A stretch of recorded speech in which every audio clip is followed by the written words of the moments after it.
distinguished speakers and presenters of WICULS 2015, delegates and participants of the summit, distinguished guests, ladies and gentlemen, Assalamualaikum warahmatullahi wabarakatuh. A very good afternoon and a very warm welcome once again to the second sitting of WICULS 2015.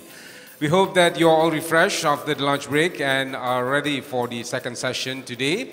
As promised earlier this morning, we will be continuing our summit this afternoon with the presentation of our second keynote address entitled Equity in Education, which will be presented by Yang Berbahagia Tan Sri Dato Sri Professor Dr. Dzulkifli Abdul Razak, the President of the International Association of Universities, and Tuan Guru Haji Muhammad Yassin Muhammad, Leadership Chair of Universiti Sains Islam Malaysia. So ladies and gentlemen, without delay, I would now like to invite our moderator, Yang Berbahagia Dato Ghazali, Dato Muhammad Yusuf, on stage to introduce our second keynote address. If you please, Dato.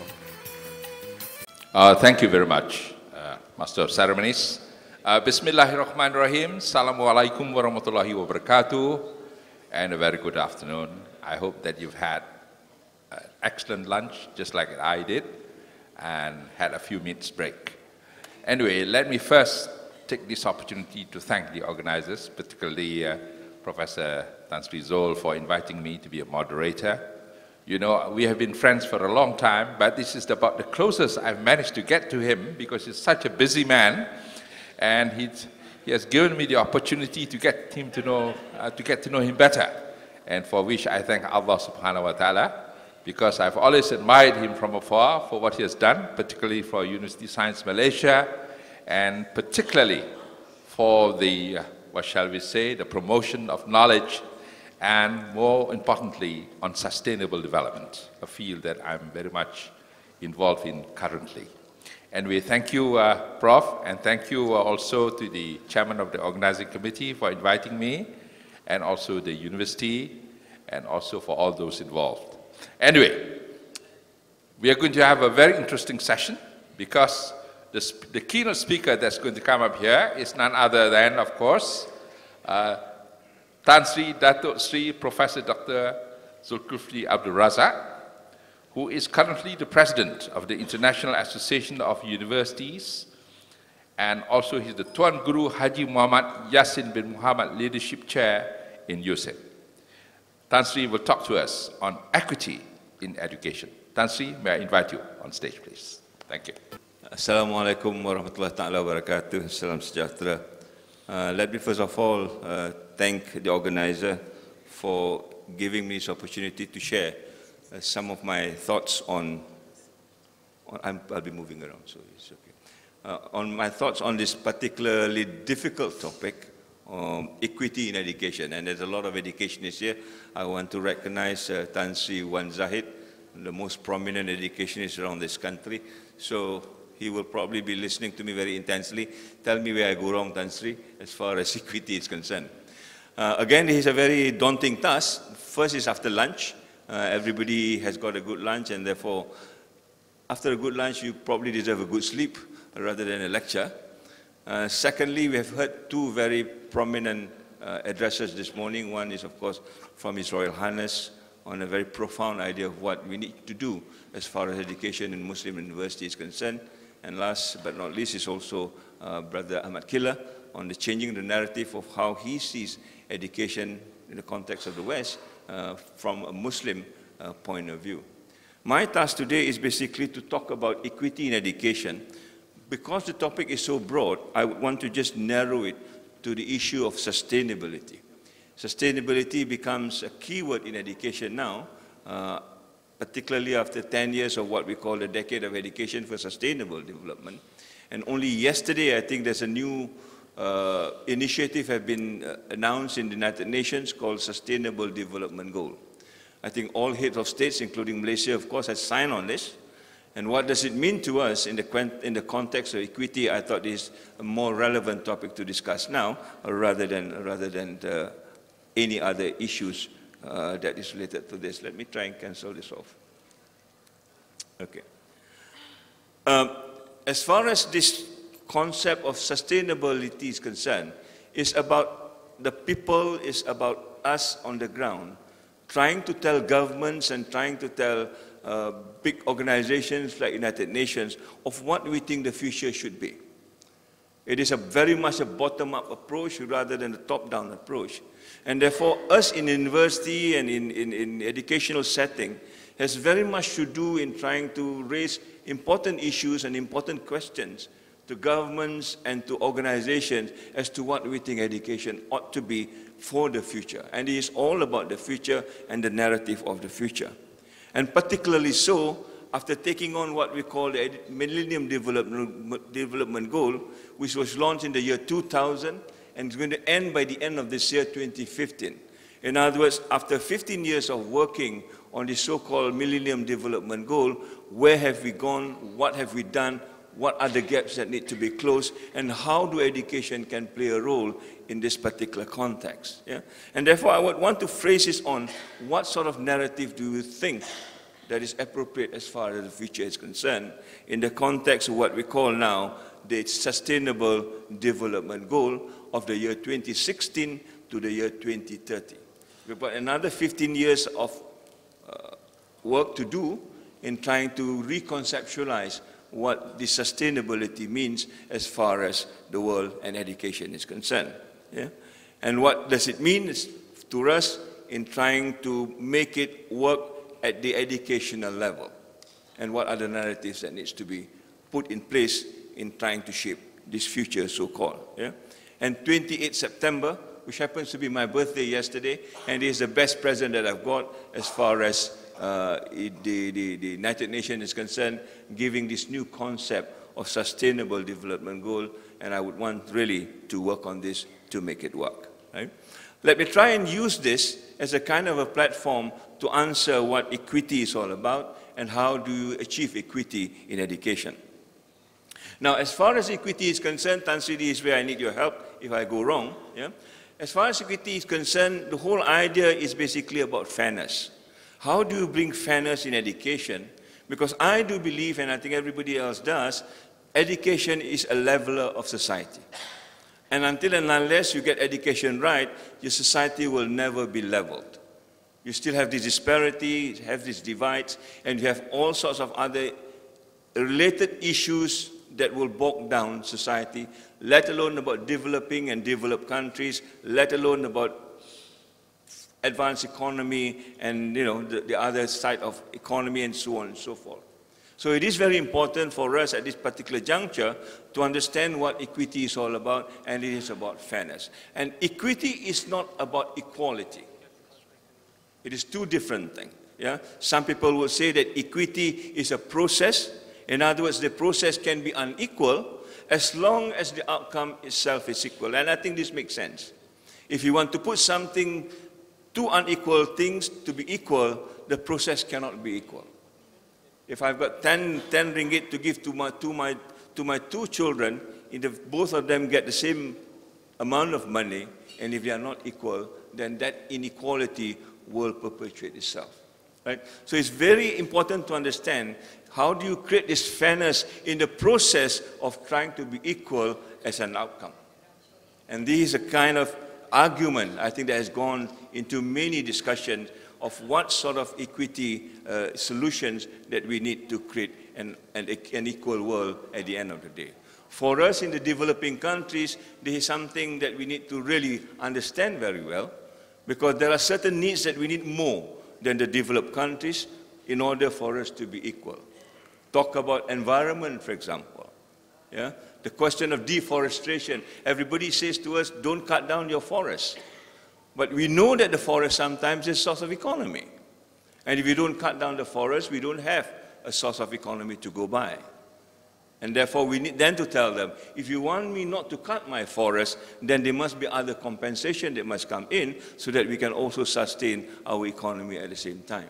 Well, these are the kind of arguments that I think we need to start thinking about if you want to talk about equity with the outcome of equality at the end of the day, right? And there are many inequality or many inequity as far as it is concerned. I've listed them there, right down from socio-economic, cultural, societal, instructional, linguistic. Yeah? In Malaysia, there is something that we have not argued about. Everybody wants to speak English, fine. Yeah? But how then you manage the other languages at the same time? Because otherwise, you will create another sort of an imbalance within the society and within the educational system. Yeah? But all this means to me, if I were to sum up in a kind of a phrase, I will talk about unsustainability. If you let inequity to go on and on and on, it will create an environment or a situation where we call it is unsustainable. Unsustainable means you have larger disparities, you have more divides, you have a lot more tension, yeah? And all this, I think, is manifested in what Brother Ahmad Killer was trying to say, of a kind of imbalance that go on and on and on. And this imbalance will, at the end of the day, rupture into a kind of a tension or a kind of a chaos. Yeah? So it is very important to address inequity, not only for the sake of inequity, but for the larger end of how do we maintain balance, peace, harmony in a society, in a nation, indeed in the world as a whole. Yeah? So I will just talk about sustainability as a kind of a solution overall that we hope the moment we manage unsustainability, we are also managing inequality or inequity at the same time. Now, these are just some examples, just to give you a kind of understanding of what I've got. When you talk about socio-economic inequity, for example, yeah? For the poorer community, you certainly need more resources. If you give less resources to a poorer community, then you are just perpetuating the situation that there is. Yeah? So for socio-economic inequity, you need better support, better facilities, better teachers, better curriculum, and so on and so forth to manage that kind of an environment. Yeah?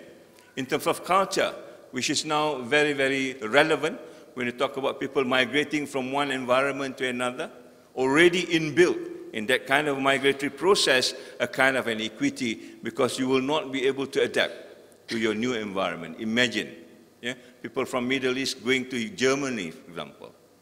Already there is an inbuilt inequity because you probably cannot speak the language. You do not understand the culture. You have problems with the norms and the nuances of that community. Already there is an equity there. Yeah? And this, I think, something which we need to bear in mind, because the migratory movement, the mobility of people around the world is increasing over time because of technology and because of modernization. Yeah? I'll give you a very concrete example of what inequity is all about. For example, here's documentation, yeah, from a foreign minister of Nigeria. This is quoted from the World Bank in 2008. An average African lives on the US $2.30 a day. All right? Compare that to what a cattle gets in Europe. A cattle in Europe draw a subsidy of $2.20 a day.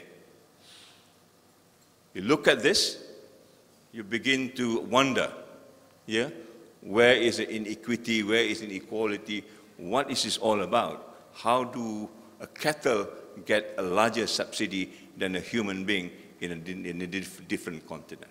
It's about the kind of inequity that actually bother many of us. Yeah? Linguistic, I've mentioned.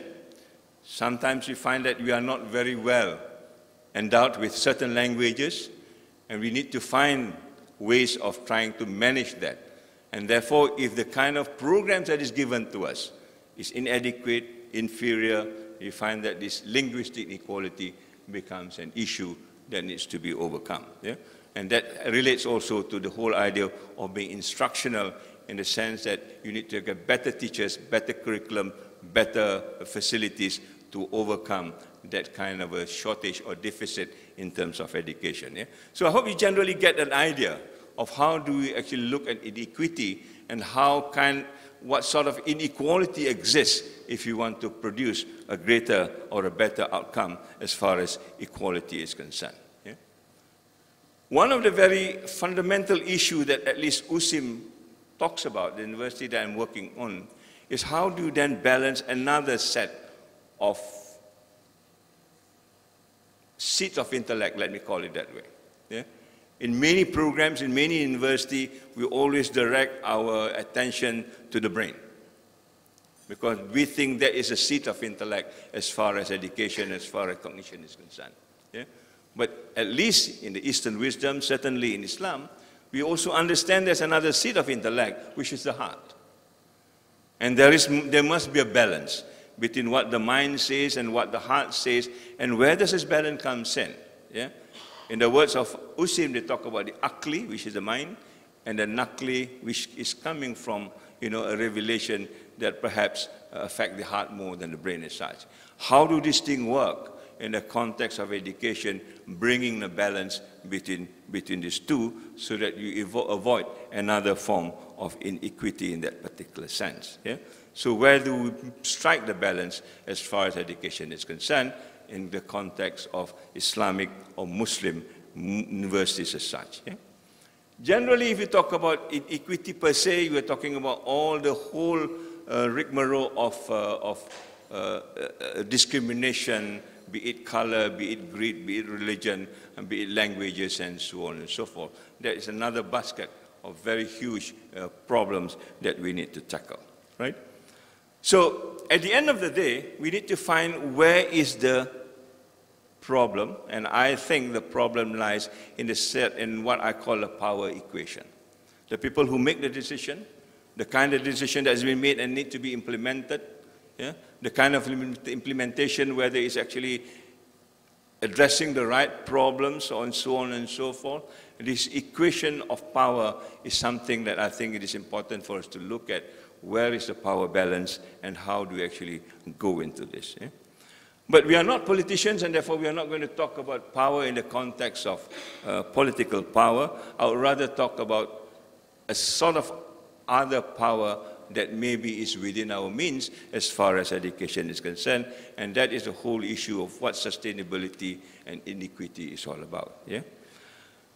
One power that I can imagine perhaps is a kind of issue that we can tackle within our own ambits without getting other people involved. Us in the educational world alone will probably be able to manage that, right? So where is the power and how do we actually deal with this power? I want to suggest to you that this power is in the context of concept of understanding of what sustainability is all about. And let me try and explain this to you. Yeah? In the understanding of sustainability, at least in the context of what the United Nations is saying, it says that sustainability is about meeting the needs of the present, our needs today, without compromising the ability of the future generation to meet their own needs. I find it is a very nice platform to work on because we are talking about the future. We are talking about generations ahead of us. We are mindful about what we do today and what are the consequences in the far future. We are not just talking about passing the exams tomorrow. We are not talking about just getting government elected 5 years from now. We are talking about how do we actually manage this generations after generations. It is an intergeneration kind of a question. It's an intergeneration kind of a mindset that we need to have now if you want to begin to address the question of inequity or at least the issues of equality. Yeah? So if you were to rephrase this in the words of inequity or inequality, you need to talk about inequity between the present generation and the future generation. We need to be mindful of that before we do make decisions, embark on implementations, or even draft plans or thinking of concepts. How do you connect between what is today and what will be tomorrow, ages after what we have decided to do? There's another definition which is not very popular, but for those who are in the science will probably find this more related to them when we talk about the whole issue of quality of life. How do you look at quality of life as an outcome with the environment that you are in or the ecosystem that you are in? In other words, we are not talking about human being as an isolated being without taking into consideration what is around them as far as the ecology or the ecosystem is concerned. Yeah? Again, to phrase this in the context of equity, you probably want to think about how do we human beings actually humanize our life, and exactly what I hope Brother Ahmad Killer was trying to say, humanize our life so that we can live at peace with our environment. We do not have to tweak our environment, we don't have to destroy it, because our life has been mechanized by the environment around us, be it in the industrial sense or be it in whatever other sense. How do we live in this kind of balance between what we have and what the environment offers? And to put this question quite differently, how do you energize the microcosm within us to the macrocosm around us? There is a relationship, and this is where the context of the heart and the mind comes in, because it is not just a human question now, neither it is a planetary question now, it is almost a cosmic question. How do we live within the microcosm and the macrocosm around us? Yeah? These are very big questions that I think universities are not really interested in, because universities have been asked to just produce graduates who are employable by the market. If you produce graduates who are employed by the market, you are done. You know, whether they are properly employed, whether they are employed by a tobacco company that kills millions of people, we are not interested, because we are interested only in the numbers of people who get employed. So all these kind of very subtle issues do not get digested in the kind of discourse we have. And I hope we can bring this back in trying to reclaim what education is all about as far as a Muslim university is concerned. Yeah? So we have two sets of ideas now. One is to talk about today and the future, and the other one is talking about our own life and the life around us as a kind of a synergy that needs to be moved as far as education is concerned. I'll bring a little bit on what the Islamic view on this. I'm not an Islamic scholar, but let me try and just put a little bit of footnote on that as we go along. And the way I see it today, if you look at the kind of organization we have, to me is in itself inequitable. Why is it inequitable? Because many of our systems, including our education system, are organized in a very hierarchical way. Yeah? In a very hierarchical way, so much so that we believe that we are the best being, we are the paragon of being, and everybody else is not as good as we are. And among our beings, there are better beings. And we'll show that in some of the data. Yeah? There's some better beings that we are not that good at the end of the day. And therefore, we continue to aspire to be what is the best, following this kind of hierarchical model, which is in itself very rigid, which is in itself, to me, very, very opportunistic, very, very selfish, because we are following a benchmark that do not relate to everything else, but only to individual community, individual nations, perhaps. It is all driven by competition. Yeah? Competition would necessarily mean that I need to do something that I can overcome somebody else, but how I do it is not a question. The means normally justify the ends. Yeah? It is often top-down, and therefore largely it is unsustainable and largely it is imbalanced. And through what we call education for sustainable development, we are aspiring to a different kind of a model, which is, I hope, more equitable in the sense that it is no longer hierarchical, it is arranged quite differently. We are one among equals. We are well networked, we are flexible. We are talking about not just about me, but we are talking about us. Us means our environment, the whole constituents of that community, rather than just any one of those. We collaborate a lot more. We partner a lot more. It is a bottom-down, a bottom-up approach. In other words, there are a lot of consultation. There's a lot of participation. There's a lot of feedback, knowing what is right and what is wrong. And therefore, it is more sustainable in a very sense. It is more balanced. Yeah? And this issue of balance, one that we are trying to, quote-unquote, promote in this particular conference as an alternative to what we call growth. Brother Ahmad has shown the kind of growth curve we have.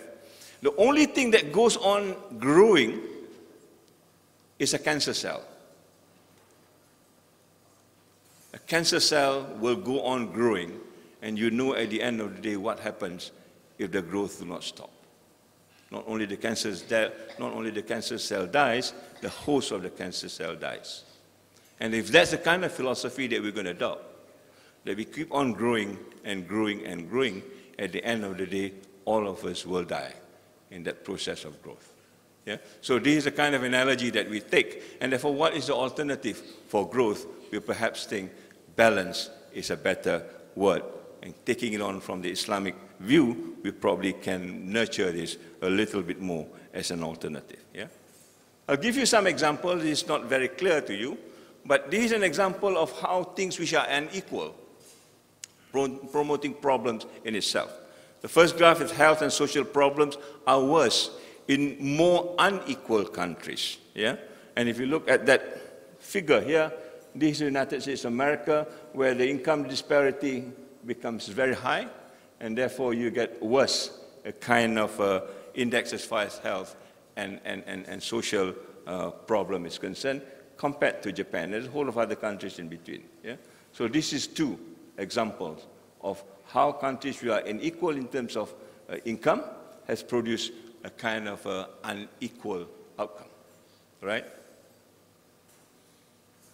If that's a coincidence, there's another one. Prevalence of mental health is higher in a more unequal rich country, right? Forget about the unequal poor country.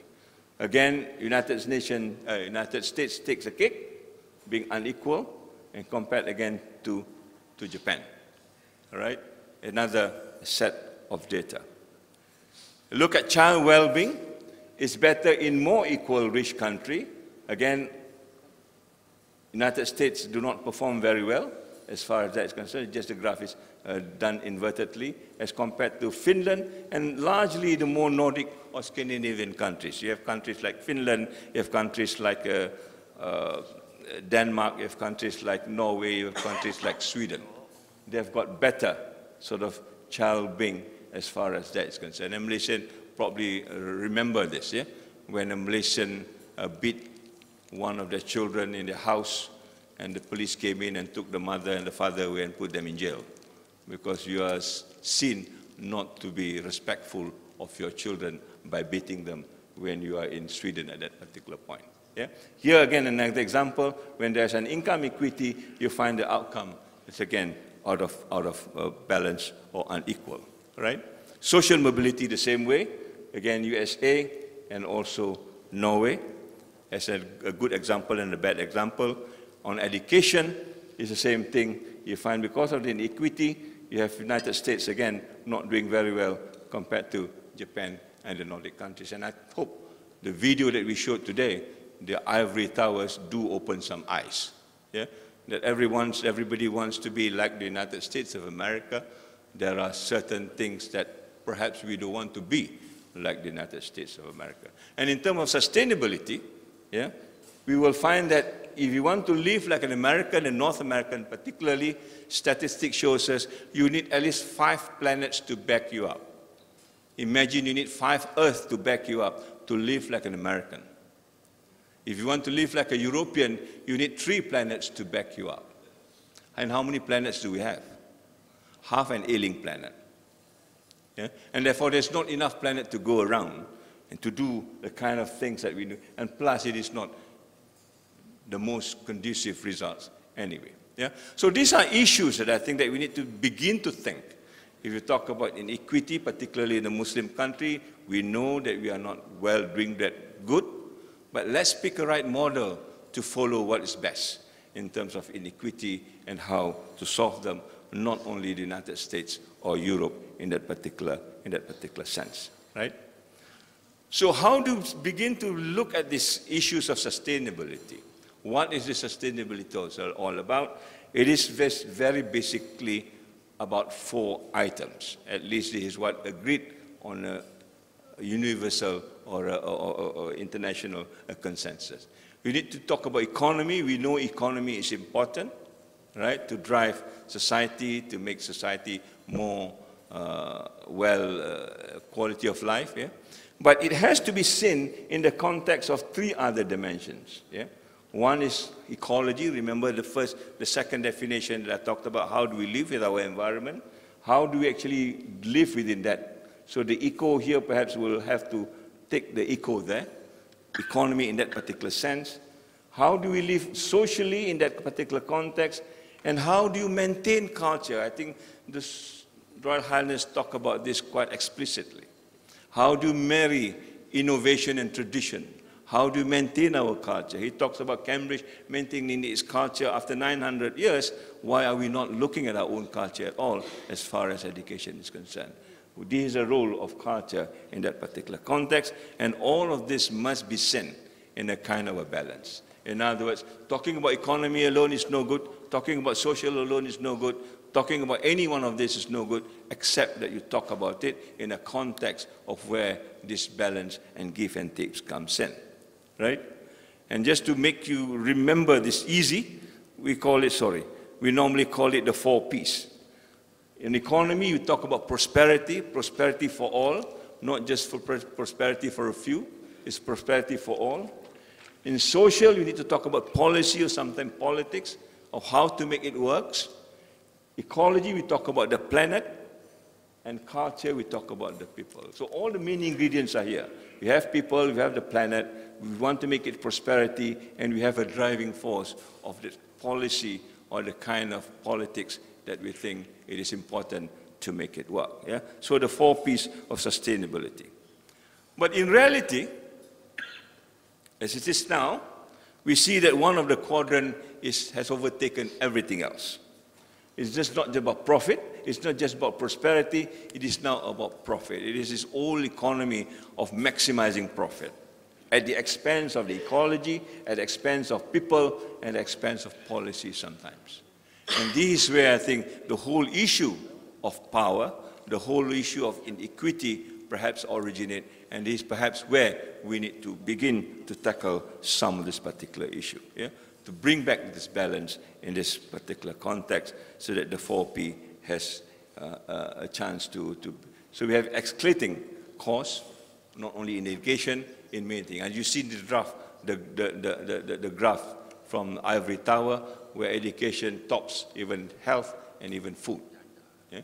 And almost 1 trillion debts as far as US is concerned. And I think it's no different from countries like Malaysia and from other countries as well.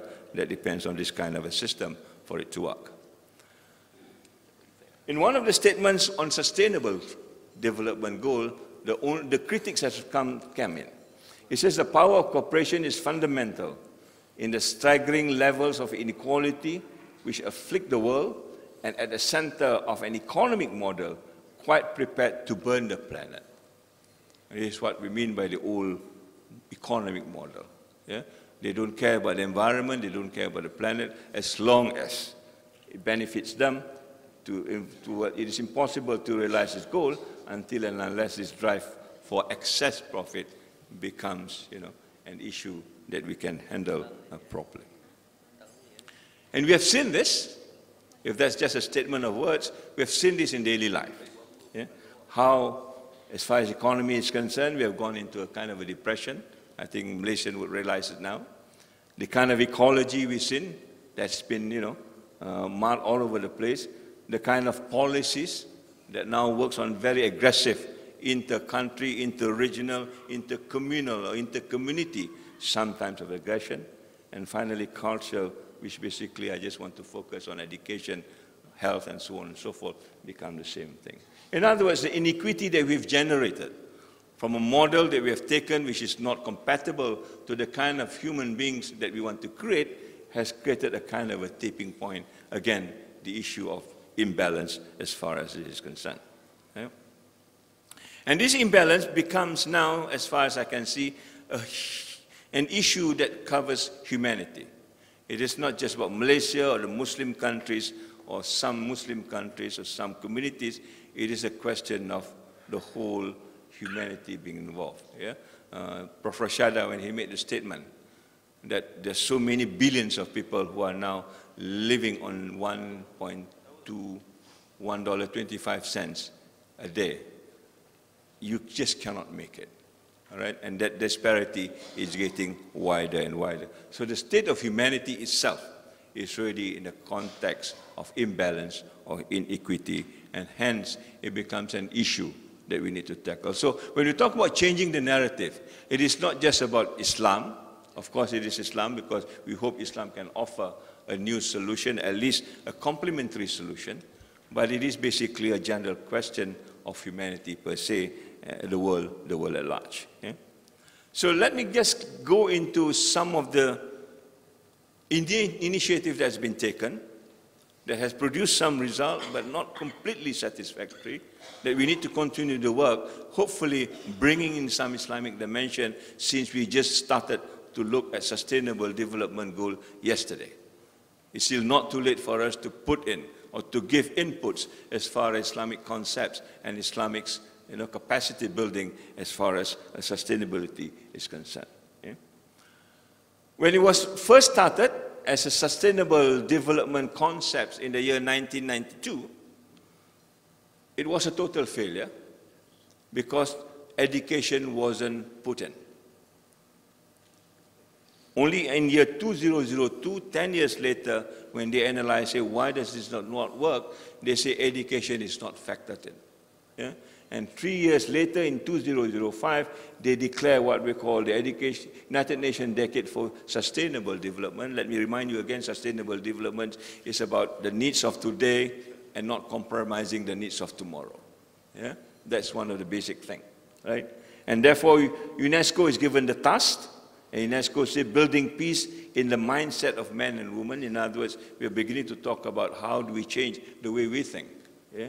And that is the whole idea of trying to move this agenda of sustainability through education. A snapshot of what it is all about, as I mentioned, 2092 when we start the Earth Summit, and in 2002 when we start to analyze it, nothing much has happened, and this is where United Nations Decade for Sustainable Development was launched for 10 years. And it ended last year in Nagoya, right? And there was another a mid kind of assessment done, which is not really important. But for the 10 years, we begin to see, yeah? We begin to see the whole concept of sustainable development or education for sustainable development has been mainstream. But still the report tells us that very few Muslim countries is on board as far as it's concerned.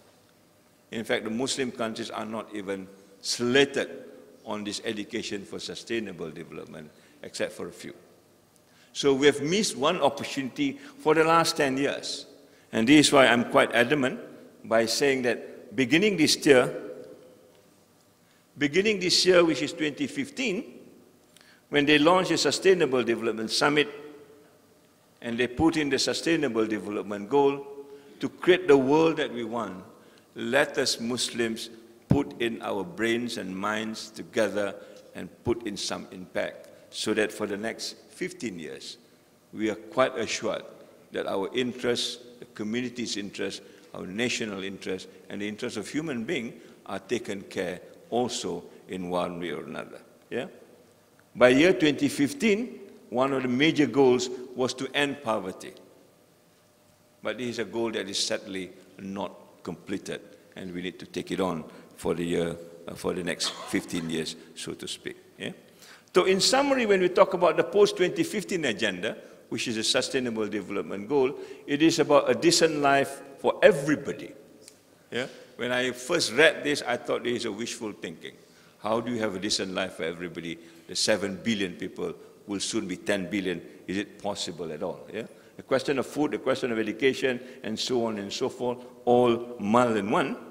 And when we talk about the end of poverty in 2015, as I've mentioned, it is not completed, and therefore by the year 2030, we need to move into a kind of a strategy so that the question of hunger, so that the question of poverty becomes almost completely demolished by 15 years from now. A very ambitious goal, but I think as Muslim, this is almost, I think, a fardu kifaya for us. We cannot be saying, oh, this cannot be done, and therefore I want to do the way I've been doing it for the last 20 years. Yeah? Now I think we need to sit down and really crack our heads and see how this could be done. And how do I say this is something which is wishful thinking? Because when we read this report for high-level panels of eminent person, and eminent persons was then the ex-president of Indonesia, Bambang, the Prime Minister of UK, Cameron, and also Sirleaf from Liberia. They are the three eminent persons who worked this report and come out with this statement, which I will think we ought to remember this. A world, it says, in the year 2030, a world where extreme poverty has been eradicated. Let me read that again. Extreme poverty has been eradicated. In other words, no one is extremely poor. There may be some poor people, yeah? Where the building blocks for sustained prosperity are in place. The word is sustain. In other words, it is not the growth curve that we talked about. A world where no one has been left behind, regardless of who they are. Where economies are transformed and where transparent and representative governments are in charge. We can only have transparency and representative governments are in charge if the people are educated, if they are fully participating, if they know what their rights are. And this is back to the issue of education. And it says here that everybody wants, I guess, a world of peace where sustainable development is the overarching goal. And why is sustainable development the overarching goal? Because that is the point where we can ensure equity comes into play. Right? A goal of new spirit of cooperation and partnership, not just competition, competition, competition. You read this, and how many things this is a wishful thinking? Yeah? If you think it is, not the three panelists. The last statement in this paragraph, which I like to pick, because it says, this is not wishful thinking. In other words, hopefully they have moved a lot of resources around them. When they make this statement, they are quite sure that this statement is attainable in 15 years' time.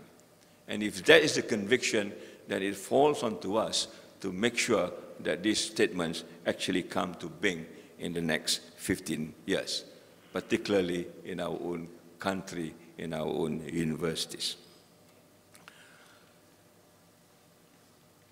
After saying that, I just want to also mention that when we want to end poverty, it is not just that goal that we want to arrive at. There are many other confounding things that we need to do. Again, like His Royal Highness mentioned, we need to reach that, but we need to start with a conducive environment. And that conducive environment talks about modernization of infrastructures, facilities. In other words, we cannot make poverty and goal if infrastructures and facilities do not keep pace with what is going on. Yeah? We need to talk about governance. We need to talk about integrity. We need to talk about ethics. All of this within Islamic ambit. Yeah? We cannot talk about governance without mentioning ethics, integrity, morality at the same time. Yeah? And we need to talk about also building peace, cooperation, partnership. This needs to be laid down first before we can arrive at that. Oftentimes, this is non-existent and we will never arrive at that. Yeah? Once it is done, you have got this conducive or enabling environment, then we need to look at the resources we've got. Yeah?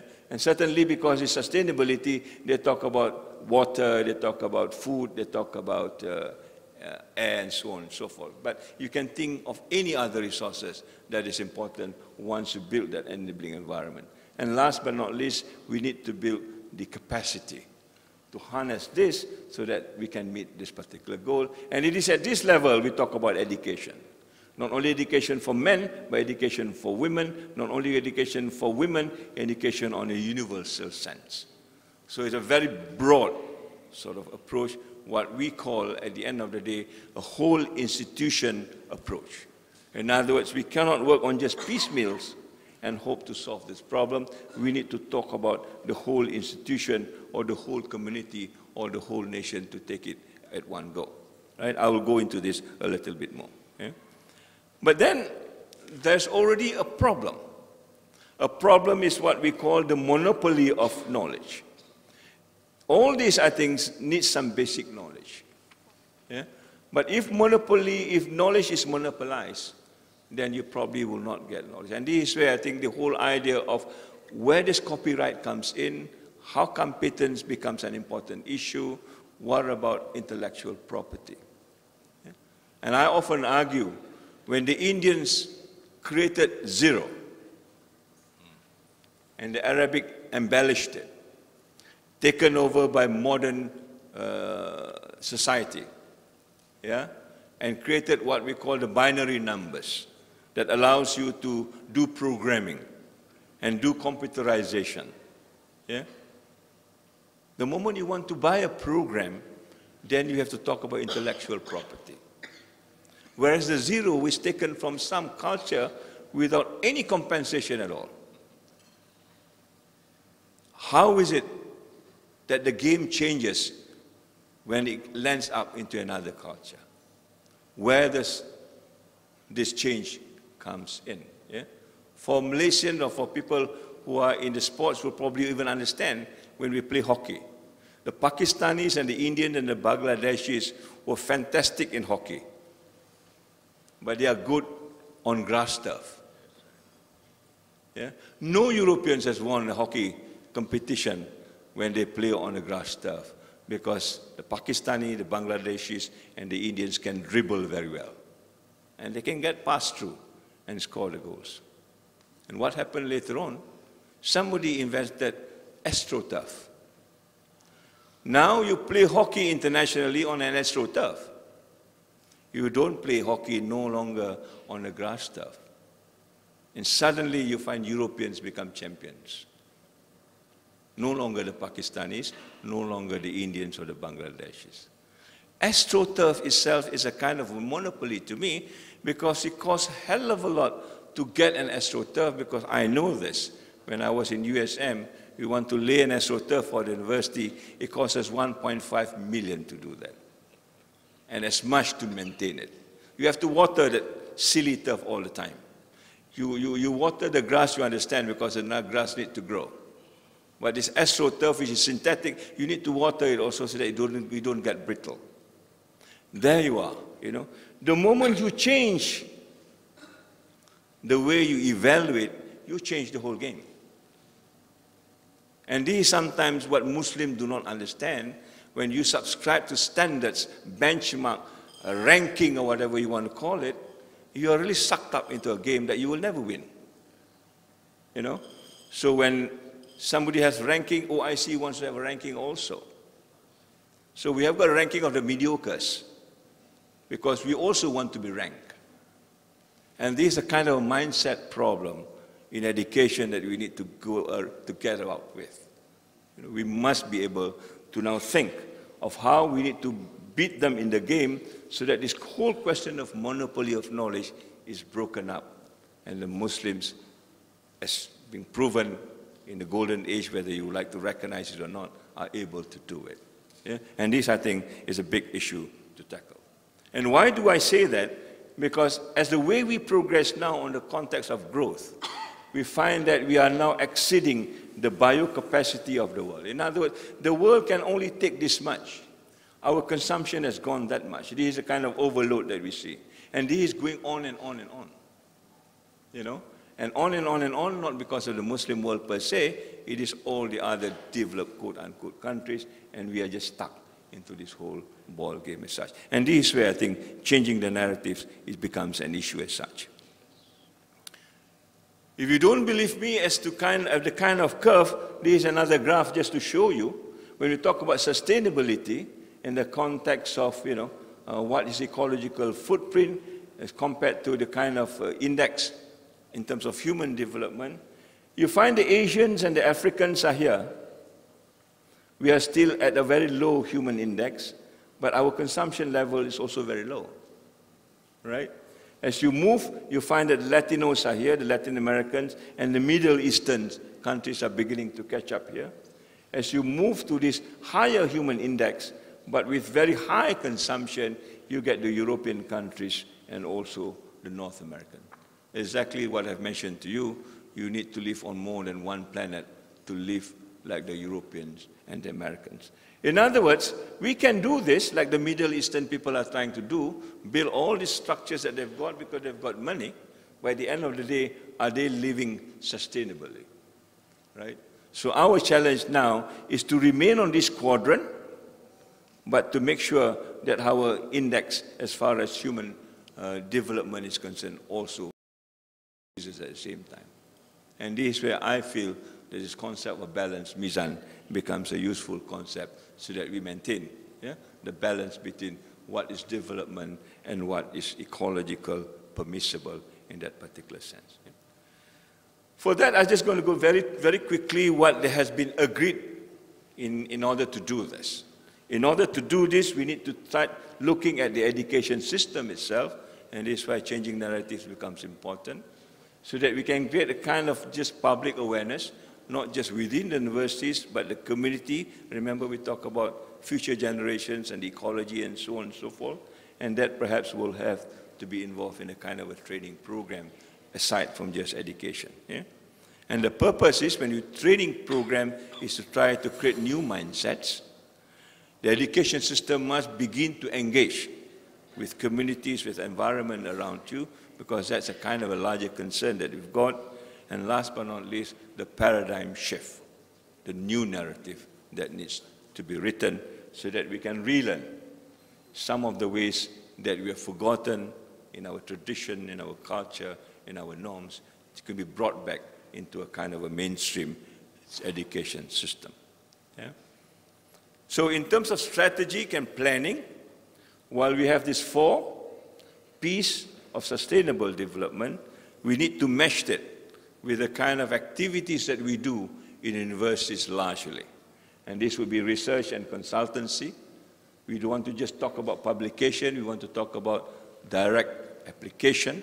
We want to talk about how it actually helps the economy in the ecological sense.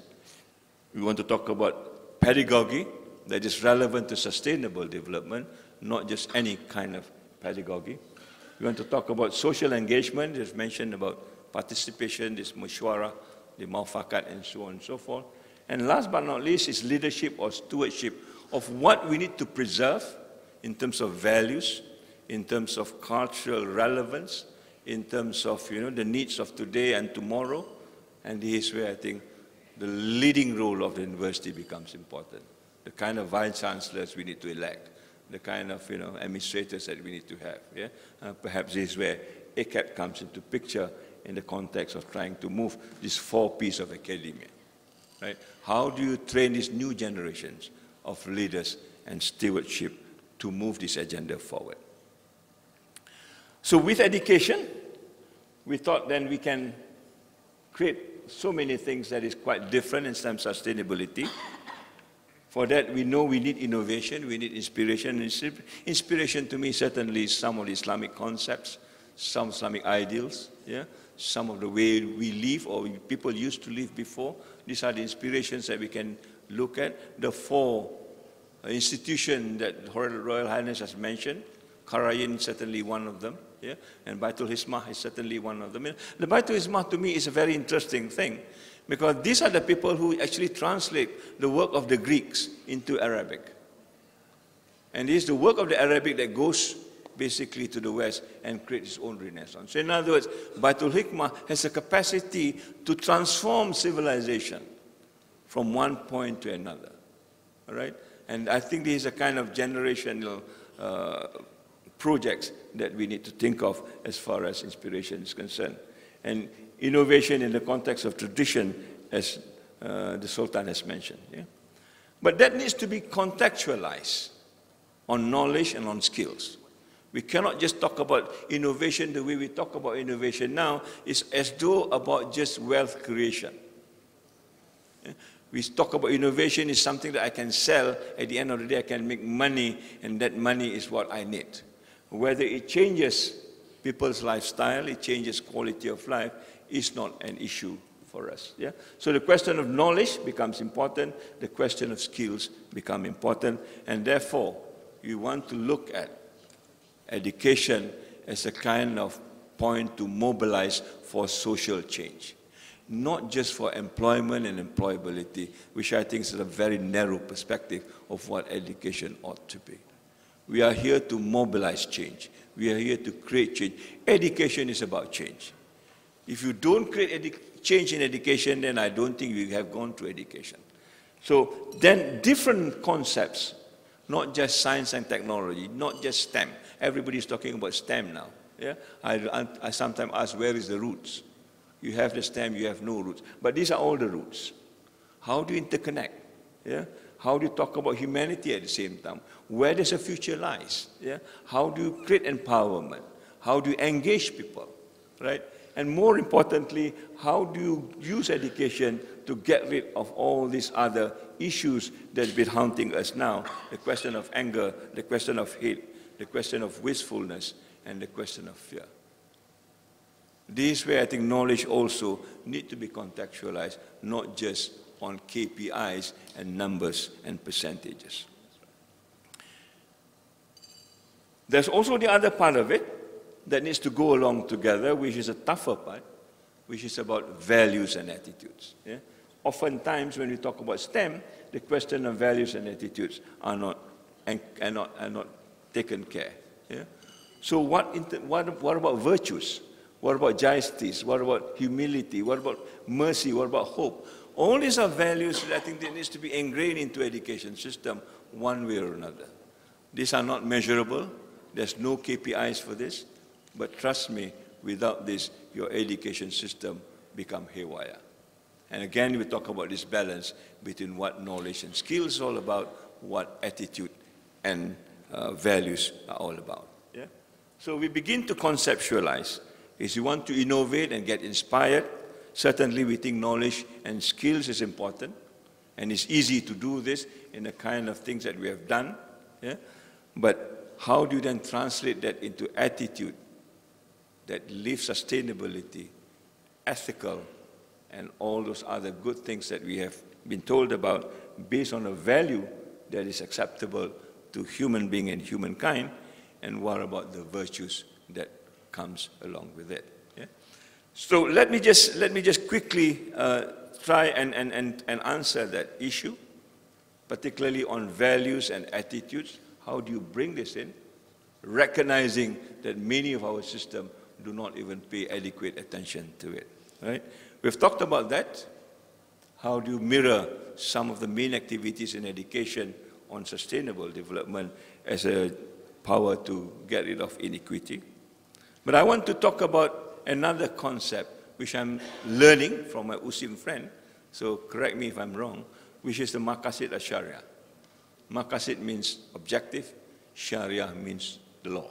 So in other words, Muslims need to live on a kind of a principle that actually ensures that our life is sustainable in this particular context. All right? And that Maqasid al-Sharia has also a number of elements. And the elements are life, the elements are reason, the elements are wealth, and the elements are offspring. Yeah? I put it in such a way when we talk about life, we're talking about a planetary life. We're just not talking about normal everyday life as such, yeah? The context that we've talked. When we talk about wealth, we talk about prosperity of all, not just individual. When we talk about reason, we talk about intellect, or the kind of policies that needs to be drafted around that.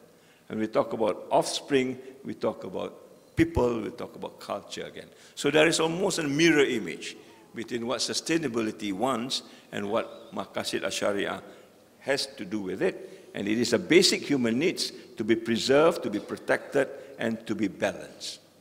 So there is a nice correlation, I see, when you want to bring this question of values and question of attitudes as far as that is concerned. Except there's another one element which is important, which is the faith, which is the heart. And that's why I brought in the issue of the mind and the heart. Yeah? In modern education, we don't talk about the heart. There's nobody who educates the heart. Although somebody has said education, the heart of education is education of the heart. But nobody is talking about education of the heart. My colleagues in USIM is doing some research on that, inshallah. Yeah? So there is now a kind of a platform for us to argue whether Maqasid al-Sharia and sustainability and hence the issue of equity in education could be assembled in that particular platform. Yeah? And therefore, if I were to redraw this, I will have to redraw it in the context of the 3 levels of Maqasid al-Sharia. The first thing that everybody must have is a kind of a necessity. It's almost like a Maslow kind of hierarchy. We must have that necessities if you want to live with quality of life and not be dehumanized. Yeah? These are other options that we will go through as we go along, right? Again, that means that you have to have this mindset shift. You have to go into this social engagement so that this is answered, and also there is this paradigm shift so that this is also taken care at the same time. Okay, in the next 15 minutes, let me just run through. But we have a problem. At least I think we have a problem. The way we understand Maqasid al-Sharia now is a very traditional way of understanding it that do not take into the context of sustainable development. So we talk about faith, life, reason, offspring, and wealth. This is the Arabic thing. And Maqasid al-Sharia is more concerned about me. Remember the hierarchy that I talked about. It's about me and my family, my property, and my wealth. Yeah? At least that's why I understand it now. Yeah? So we need to contemporize it. And I will suggest that we contemporize it by looking at more universal values, more question of sustainability, and how do you prevent humanity harm on all fronts, including humanity, not just me. I may be safe, my neighbors is not safe, my community is not safe, and therefore it's still not Maqasid al-Sharia, at least in the context of sustainable development. And therefore, if I'm allowed, I would like to enlarge some of this terminology. So when we talk about faith, we also want to talk about spirituality at the same time, because it is a larger concept. Yeah? When we talk about life, we're going to talk about self and self-respect, self-dignity at the same time, because that is why life is all to us. You may be living, but you don't have self-respect and self-dignity. If you go begging around, then it's not life for us. Yeah? So there must be this idea at the same time. When you talk about reason, you talk about intellectual, terima kasih. We talk about offspring. When you talk about intergenerational, we're going to talk about lineage. We want to talk about posterity, the generations well ahead of us. We're not talking about just our sons and daughters around us. Yeah? And we talk about wealth, we are not going to talk about how many cars, how many wives, how many husbands we've got. We're going to talk about what is the wealth that is endowed to us by Allah subhanahu wa ta'ala. The haste now that's happening in Malaysia, somebody will have to be accountable for it. God will ask you, in certain months, there's a haste in your country, what have you done, sir? You cannot be saying that you overburned. That probably is not an acceptable answer if you want to be a leader. So this whole question of resources talks about Malaysia will be asked again, what do you do with the sun, 365 days that I've given you? People in the Middle East will be asked that. Yeah? We cannot be saying, well, you know, I've used it for whatever. So there must be a kind of a thinking that how we then mobilize these resources, the oil, the water, the air, whatever we have got. Yeah? And therefore, by enlarging this idea of Maqasid al-Sharia and contemporized it, taking sustainability as an idea, we probably have a chance to input into the sustainable development goal that has just been launched yesterday. And I think we need to do this very, very quickly. If this can come from this conference and send it to the United Nations, this is our input. Alhamdulillah, I think one fardu kifaya is off our shoulder. So as we talk about how do we expand it, illustratively, when we talk about life, we're going to talk about different species, not just life of human beings. So there's no business of Muslim beheading, cutting people down just for the sake of doing it. Let alone that, we are also trying to preserve other species around us. Animals. Yeah, you know, I'm sure you know this better than I do. Even when Muslim goes to war, we are not allowed to destroy animals and plants and so on and so forth, women and children. So we want to extend that idea of life to a larger majority. Yeah? The question of lineage, I've mentioned, we want to talk about generations ahead of us, not just future generations. Yeah? People who are not even born yet. So when we talk about artificial insemination, we talk about now robotics and so on and so forth that will influence intelligence and life. What is the position of Muslim now? So that it will influence the decision that we make in the future. Same-sex marriage, what has that got to do with lineage? You know, I saw the picture of Elton John and somebody else. What has that got to do with lineage? How do they produce? Yeah?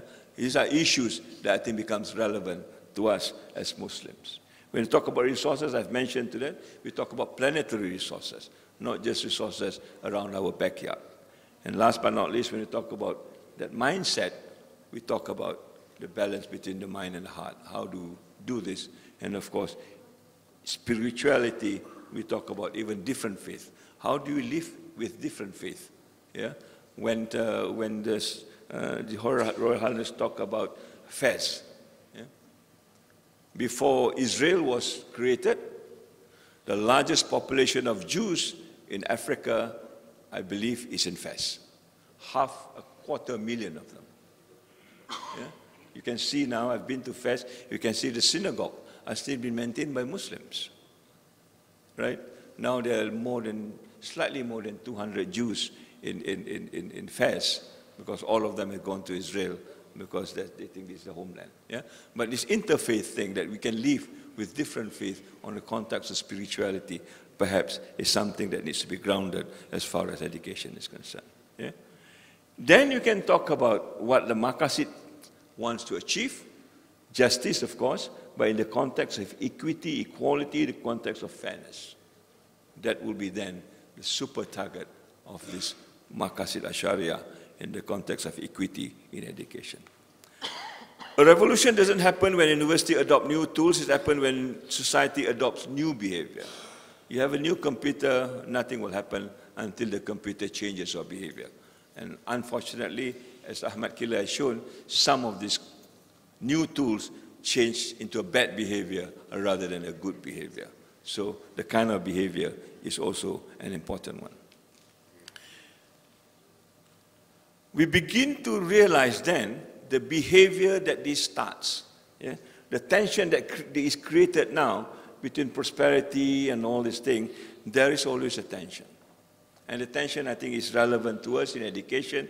When we talk about globalization all the time without paying enough attention to what localization is all about. Again, I go back to the address of the Royal Highness. Yeah? Where is culture? Where is tradition? Certainly, we think global standards are important, but we cannot talk about global standards until we understand where this local values and tradition comes into picture. Yeah? We cannot be talking about just things that we can measure. What about faith? What about Aqidah? What about Iman? That cannot be measured. The intangibles. How do we balance this? Yeah. You often hear the question up the value chain when you talk about economy. The numbers goes up. What about the virtue chains? Are we going up? As the numbers go up, this credibility goes up, this ethics goes up, this morality goes up. Yeah? Yesterday when we had the discussion in one of the university, when we talk about some of the very successful education system in Korea, for example, they are deemed to be about the best, but their suicide rate is also about the best. The number of teenagers that kill themselves in Korea is the highest in the world. And therefore, you have got up the value chain, but you're also going down the virtue chain. How do you balance this? These are issues. Yeah? We can nurture something up, but there are certain things that stays permanent. Yeah? The question of permanence and transient. The permanents are the one that will remain as a reference point. So certain institutions do not change. Marriage institutions for us do not change. We don't believe in safe-sex marriage, for example, because that is a value that stays permanent, and it is part of nature that we need to live by. So these are some of the issues, and I think we as Muslims need to sit down and trash it out and say, where does the source of iniquity comes in? Where does the source of unsustainability comes in? So that we can provide a different kind of answer, a different kind of response, yet not just being, shipped with a kind of a wave that comes from the West and say, if you don't practice gay, you are not modern. You are not following human rights. We should have our rights to say, this is our stand, because of this is our position, right? So the main thing now is therefore to correct the imbalance by understanding that tension. Yeah, there are many more than that, there's just a few of those. By understanding those tensions and how do you bring the equity back or the balance back in this particular context. I'll just end up by showing you this. I've got 5 minutes more, Dato. Yeah, okay. What is the relationship then between maqasid and sustainability and academia? Yeah? Assuming this is the same property as far as sustainability and maqasid is concerned, we talk about prosperity, policy, planet, and people. And we say that this needs to be mirror image. Yeah? In other words, until and unless you start to balance research, teaching, engagement, and stewardship, you will never get this balance. So again, the Sultan mentioned, if you're just working on research, yeah? And you're just probably answering to one of these 4 quadrants, and you're not paying attention to this, then it starts with an imbalance. So how do you start to balance the equation to start off with? Sadly, we all have been moved into a kind of a silo, and that silos address the special clientele, the same word that we used. Yeah? So your clientele, if you want to do R&D, is the industrialists. Sometimes industrialists give you money to do research. We are now told 30% of our money must come from them to do research. And when industry asks you to do research, there's always a string attached. They will never say, do research and you can forget about my money. They say, what is the return? Yeah? And sometimes the return upsets the kind of ethos that we got in education. In terms of how do you answer to activists when you talk about ecological system, citizens in the question of culture, morality, and so on and so forth. We've seen that, and that is also now being sucked up into that kind of a silo. Yeah? And modern way of thinking in education now, we talk about transdisciplinarity. In other words, you're going to break the walls of this thing, because all these silos are artificial silos. These are not part of knowledge per se. It is done by people with self-interest and vested interest. Yeah? So you're going to break down the silos, as Islam, again, been shown by Ahmad Killer. We live in one, but in a unity. We are not 3 separate worlds. We are one world that is transdisciplinary in that particular context. All right? And therefore, people are free to move. Yeah? And that is also why the Muslim scholars are polymath. You talk about Al-Kindi, he can master 17 or 18 or 14 disciplines, from music to mathematics to pharmacy to astronomy to philosophy. Our so-called experts know a fraction of a fraction, because Muslim scholars are trained in that way. The crisscrossing of knowledge. Knowledge itself has no boundaries. It's a convergence of knowledge, which we begin to talk now after so many incidences that we have failed. So we need to start thinking about this. How do you break basically religious schools and secular schools? Which is the very fundamental issue. Now that I work in USIM, I can feel and I can sense what the problem is. How do you bring this convergence again?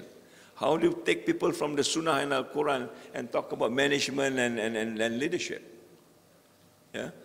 These are big issues and big questions when you want to write the narrative. But to conclude it, I'll just make this kind of an assumption. We can talk about this later. We need to use then the Maqasid Ash-Sharia doubled up with sustainable development as a platform for change, right? Understanding all these tensions that exist around it. But the moment we direct our focus to what is sustainable future and taking the Maqasid worldview at the same time and not moving, yeah, soaring upwards, not soaring downwards. As you move up, you begin to now look at the organizational structure. How do we organize institutions, education, as we've mentioned, and at the same time, how do you get away with some of these inequities that's already being talked about, the global and local tension, tangible and intangible, and so on and so forth. And finally, as I mentioned, how do you look at this whole approach, holistic approach rather than a piecemeal approach? There is an approach now that has been advocated at the level of United Nations if you want to make a permanent change, a sustainable one, right? And then we begin to construct, yeah, the education that we need without the walls that is binding them, and go back to what we call education of the heart. And that education of the heart, I believe, yeah, is enough to probably glean into some of this area that is now haunting us, the question of inequity, exclusiveness, and so on and so forth, right? So, ladies and gentlemen, I would just want to imagine, yeah, if we have moved into the basic necessities of Maqasid al-Sharia on a platform that we have created, there's no reason why we can move to the highest level of Maqasid al-Sharia that talks about more than just what we need, the kind of luxuries that we have, yeah? And we can imagine now, when we talk about the mosque, there are people who are playing around the mosque. Yeah? The mosques are not just isolated for 5-time prayers, but there are activities around the mosque in the context of justice, equity, and fairness becomes the mainstay of Muslim life, hopefully through the kind of education that we will change in the context of the narrative that we talked about. It is 4 o'clock, and I would want to stop here. I'd like to thank you very much for your attention. I am very sorry if I bore you, but hopefully this will incite some discussion after this. Assalamualaikum warahmatullahi ta'ala wabarakatuh.